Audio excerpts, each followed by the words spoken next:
Oh, Donald Trump has done it now. He's gone too far now. He's really hurt himself now. That's what the experts say, and by experts, I mean liberals in the media. Because Trump released this statement just days after a massacre of 14 people in San Bernardino by Muslim terrorists. Trump wrote a, quote, statement on preventing Muslim immigration. It's not that long. I want to read the whole thing to you because I know the rest of the media won't. Ready? Donald J. Trump is calling for a total and complete shutdown of Muslims entering the United States until our country's representatives can figure out what's going on, unquote. And by that, he means, he explains what he wants them to figure out, quote, according to Pew Research, among others, there is great hatred towards Americans by large segments of the Muslim population. Most recently, a poll from the Center for Security Policy released data showing 25% of those polled agreed that violence against Americans here in the United States is justified as part of the global jihad. And 51% of those polled agreed that Muslims in America should have the choice of being governed according to Sharia. Sharia authorizes such atrocities as murder against non-believers who won't convert, beheadings, and more unthinkable acts that pose great harm to Americans, especially women. So Trump outlined the worry, hate that's endemic to the Muslim community, obviously not all Muslims, but significant numbers. We've shown you that Pew poll before, by the way. Click here if you want to see the details of it. In a handful of countries listed by Pew, 60 million Muslims say they support the Islamic State. 60 million. That is not a small fringe. So what does Trump want to do?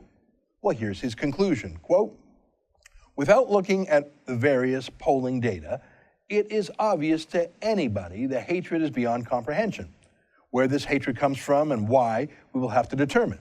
Until we are able to determine and understand this problem and the dangerous threat it poses, our country cannot be the victims of horrendous attacks by people that believe only in jihad and have no sense of reason or respect for human life. If I win the election for president, we are going to make America great again, unquote. So that's it. What do you think?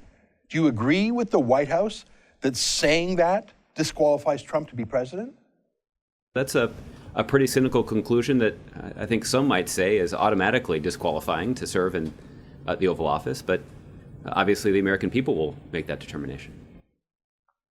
Which part is disqualifying? The plan to pause Muslim immigration, or the concern about Muslim hatred for America and support for Sharia law?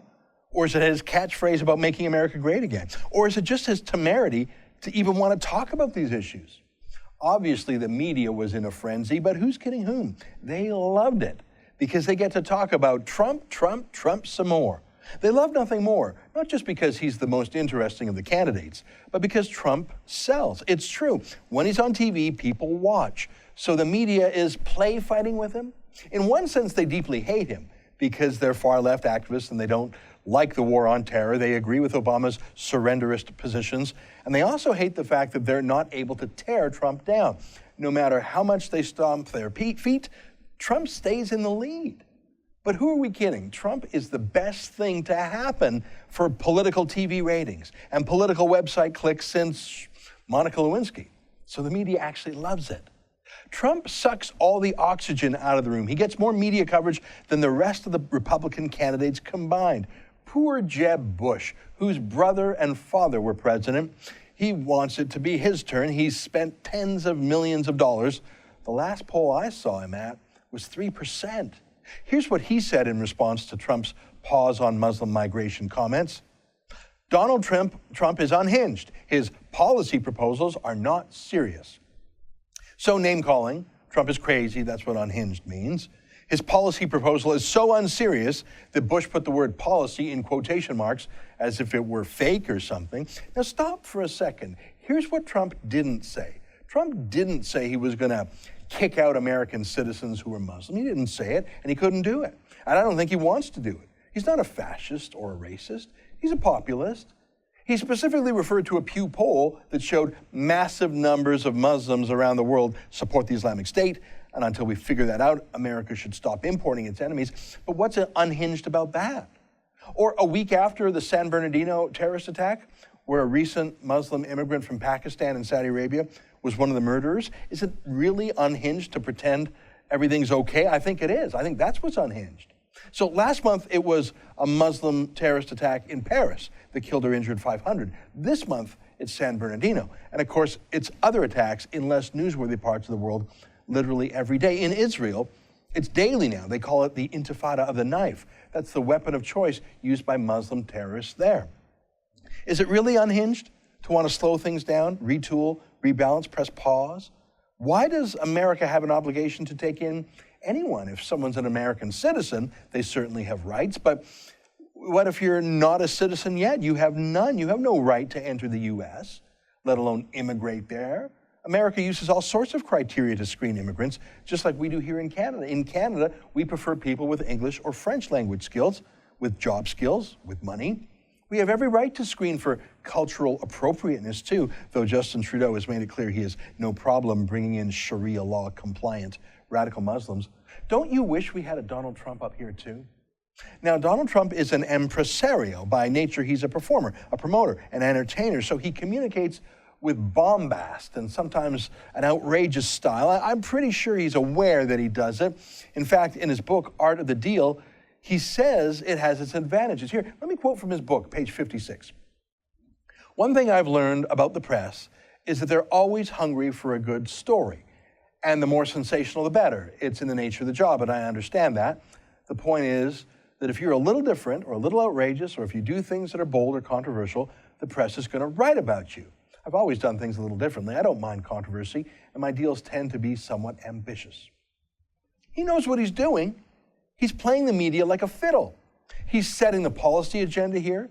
He's also making the news story about him, everyone reacting to him, from other candidates to the media. Everyone is going over the top in their reaction to him, but to what? To him saying America should pause Muslim immigration for a while? How is that shocking in the wake of a mass murder done by a Muslim immigrant? Just like the Boston Marathon bombers were immigrants, just like the 9/11 attackers were not citizens. How is this shocking? Is it only okay to increase immigration but not to reduce it? The text of Trump's proposal is not unhinged. He added a bit of that Trump sparkle to it in subsequent interviews, but nothing too nutty. More importantly, he's talking about something that none of the establishment types want to be talked about: radical Islam, its hatred for America, how widespread it is amongst Muslims, including immigrants, and the fact that America doesn't stand up for itself anymore. It's what he did on his last home run issue, illegal immigration from Mexico. No one was talking about it in the establishment, unless they were saying they loved it, like Jeb Bush did in Español. Que se empieza a mejorar la situación en cada departamento. Look, do you think this latest thing is going to sink Trump? Are you kidding me? I bet he goes up in the next poll. He is audacious and outrageous in his style, sure he is.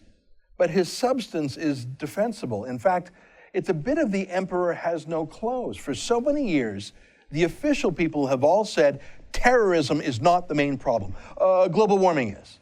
You know, over the past 6.5 years,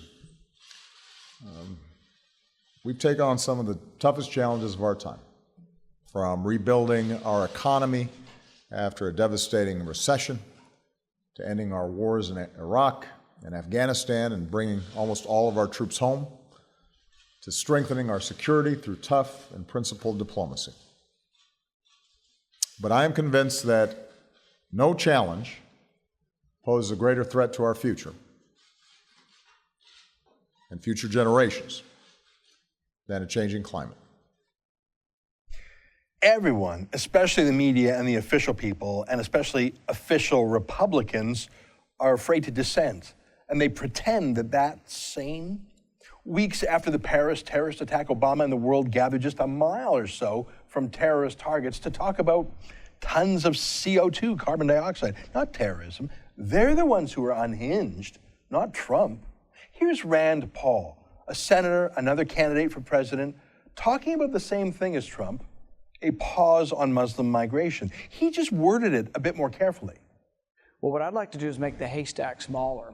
So I think that we have to be very careful about who comes here from the Middle East. How's that really different from what Trump said? Many European jurisdictions are reeling from the million Muslim march of this summer. France just voted for the anti-terrorist Front National. Poland voted for their equivalent. Hungary practically wants to exit the European Union over this. Even Angela Merkel's own party in Germany is in open revolt against her, all of whom are saying the same thing as Trump. Press pause.